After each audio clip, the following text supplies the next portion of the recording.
오늘은 정도전이 죽음을 자초했던 발언에 대해서 설명을 드리겠습니다. 조선을 건국한 태조 이성계는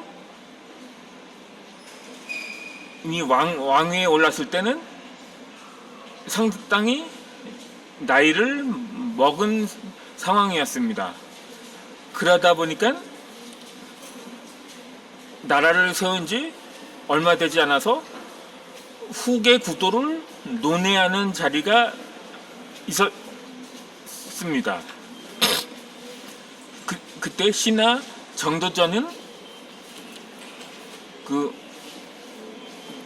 이성계와 후계자 자리를 논의하는 자리를 가졌습니다. 그때 정도전은 이성계에게서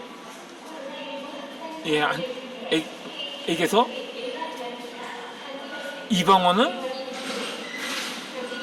피를 많이 흘렸기 때문에 왕위가 적절하지 않다며 가장 나이가 어렸던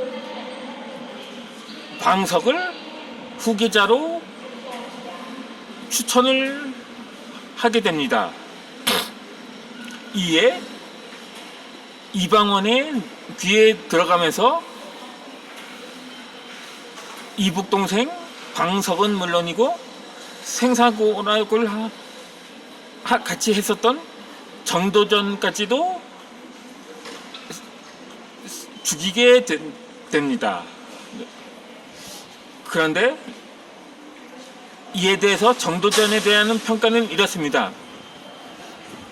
왜 장수감인 이방원이 아닌 당신 아기에 불과했던 이방석을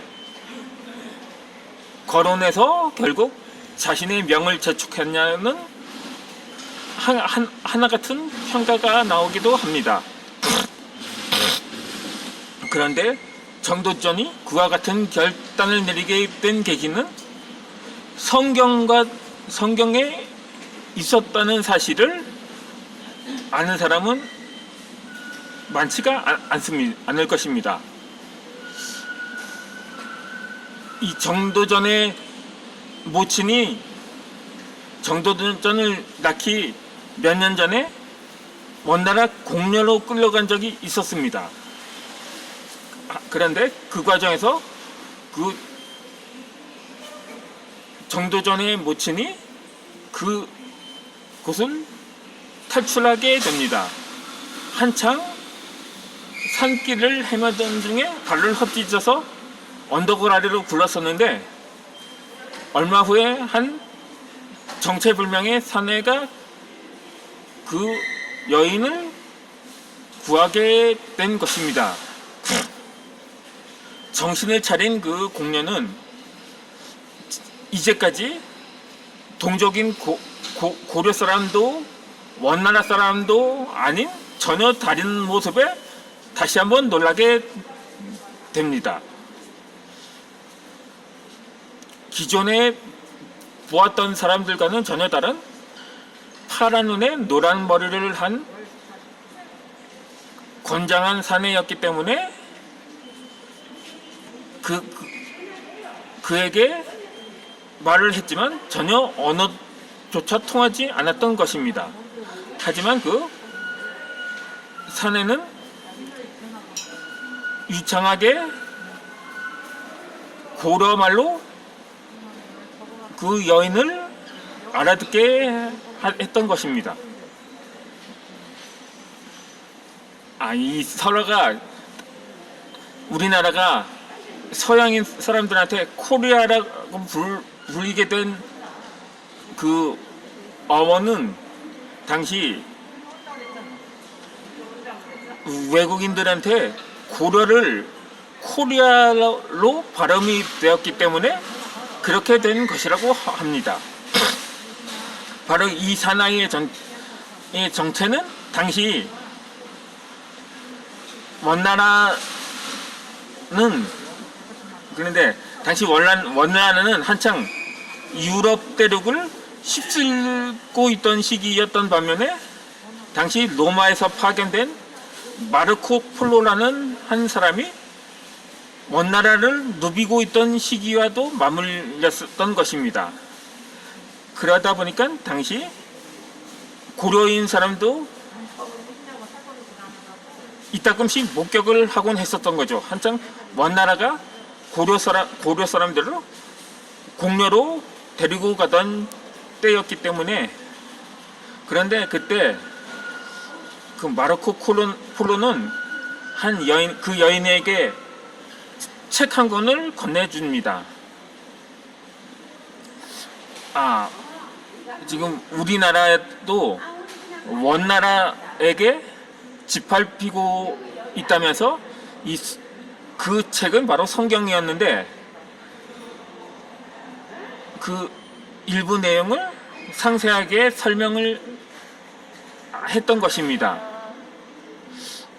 이에 대해서 또 하나의 의문점이라면 당시 유럽은 로마 카톨릭의 영향이었기 때문에 일반 백성들한테는 성경을 금서로 정했다고 합니다.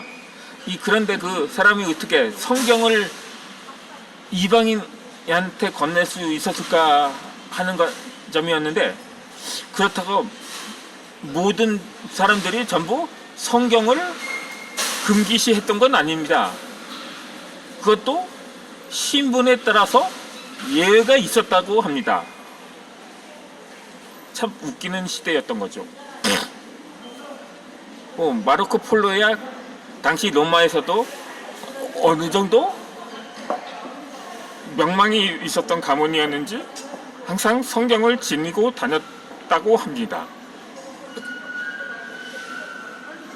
그런데 눈에 띄는 한 대목이 있는데, 여러분 사무엘 하를 보면 이 다윗이 한창 왕위에 있을 때 한창 후계자를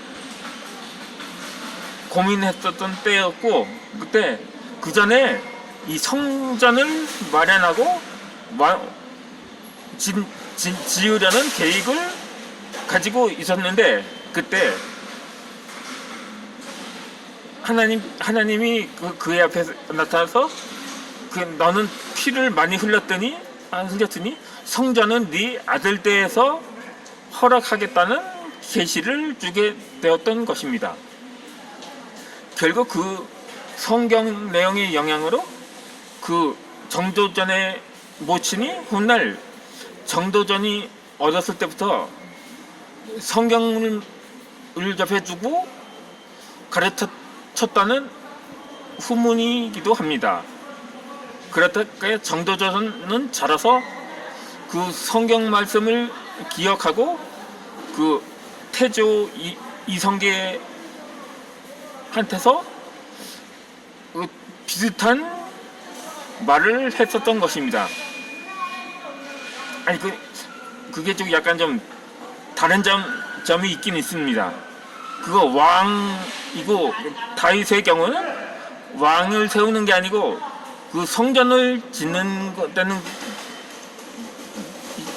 지으려는 했던 것이 다른 점이라고 볼 수는 있겠는데, 어떻게 보면 하나의 연계가 되지 않는가 하는, 그러한 지혜가 잠겨 있지는 않은가 하는 나만의 추측입니다. 어찌되었던 간에 그렇게 정도전은 자신의 계획은 숲으로 돌아가는 것은 이 사실을 이방원에게 들켰기 때문이기도 합니다. 결국 그의 계획은 끝내 그는 이방원이 3대 조선의 왕으로 재위를 하면서 오늘 또다시 많은 피바람을 몰고 오게 된 거죠.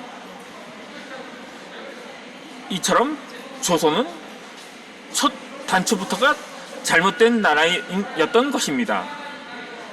지금까지 제가 조선을 마치 긍정적으로 평가하는 듯한 영상을 올렸다고 오해를 하시는 시청자분들도 계실 것 같아서 제가 보충 설명을 드리고 있는 것입니다. 아무튼 이 조선은 그렇게 어쩌면 이 정도전이 교훈이 있었던 것입니다. 물론 역대 왕조는 대부분 피를 흘렸습니다. 고려를 세운 태조 왕건이라든가 삼국을 통일한 문무왕도 그 과정에서 많은 피를 흘렸죠. 이제 요즘은 문무대왕이라고 많이 부르는데, 그런데 하지만 그렇게 해서 그렇게 세운 새로운 나라들은 대부분 피의 역사라고밖에 볼 수 없었던 것입니다. 그러면 저는 다음 영상에서는 다시 책을 리뷰해 드리고자 하겠습니다.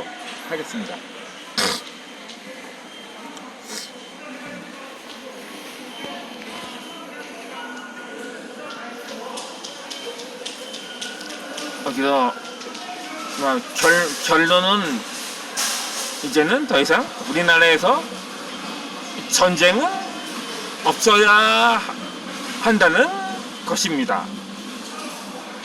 그러면 다음 영상부터는 지난 영상에 이어서 계속 책을 읽어 드리도록 하겠습니다.